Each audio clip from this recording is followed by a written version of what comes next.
Hello, my name is Andy Bastable from Oxfam, and I'm here to present the 2021 Humanitarian Wash Gap Analysis.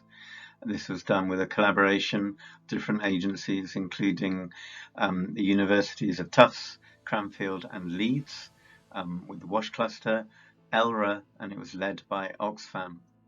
This was done during 2020 by holding a number of focus group discussions with people affected by crisis across 30 different countries. There were also focus group discussions with field practitioners and a global online survey, as well as 3 case studies in Yemen, Ethiopia and Somalia to unpack some of the issues. These were led by facilitators, over 120 of them volunteers from Oxfam, UNICEF, NGOs and the Red Cross, and local WASH cluster coordinators, with approximately 2,450 people consulted. There was also a literature review to find the gaps in the literature, and 614 documents were analysed.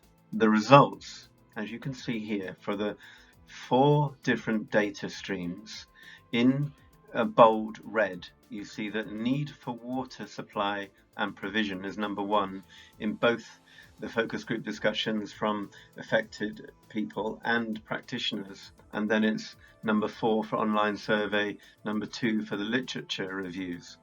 So that scores very highly. Second is in green, and that's need for sanitation, access and coverage. That scores fairly highly in the top 10 across all the different data streams. And as with water, in not bolded green, there are issues that are related, like the need for fecal sludge management, poor quality sanitation services. Ranked third by the affected populations was improper solid waste disposal. So that is number 2 from the practitioners, number 7 for online survey. So that's also surprisingly quite a big one.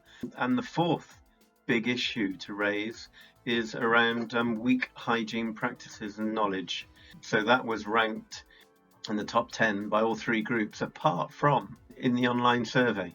And again, there's overlapping issues that have also been ranked, such as lack of access to hygiene tools and products and lack of containers, possibly for MHM issues. So those are the 4 big issues that we want to unpack and try and understand. Is it a problem with the standards? Is it a problem with resources? Why is it that affected populations are still saying there isn't enough water, there isn't enough sanitation coverage, there isn't enough information on hygiene promotion? So these are the issues that are the big findings from the report, and there's a full report from Tufts University, and then there's a cover note which is a discussion of that analysis. So thanks very much.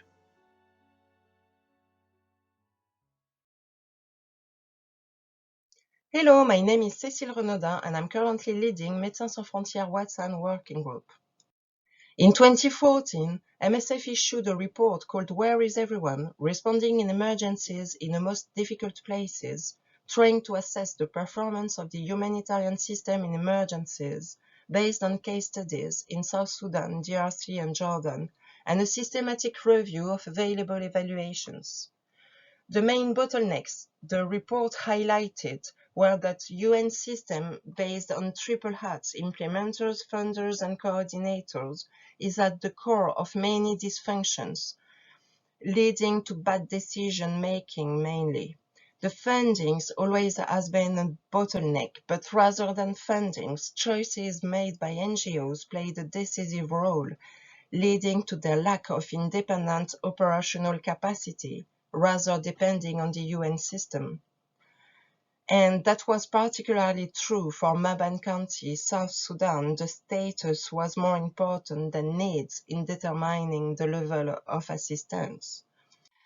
That was in 2012. Now in Bentiu today, an April 2021 assessment found that the number of latrines in working order is approximately 1 per 200 people, that the water distribution is variable and at times completely inadequate. For instance, taps are running twice a day for 1 or 2 hours without notice, leading people to use water from unsafe sources. Those bad environmental conditions led to an hepatitis E outbreak. But there is also an alarming exponential increase in cases of acute watery diarrhea, also associated with poor water and sanitation conditions. So, how facing this collective failing in our first mission as humanitarian, saving life? As for MSF, we have been in South Sudan since 1983, and it's pretty certain we stay longer. Whilst MSF keep looking at how to preserve its emergency identity in this context, there is a common acknowledgement that everyone is waiting for our input on capacity building, and we may do it.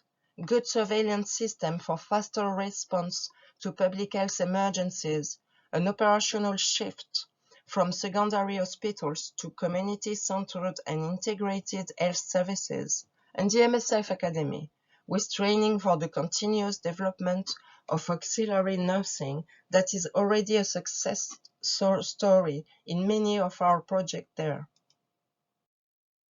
Thank you.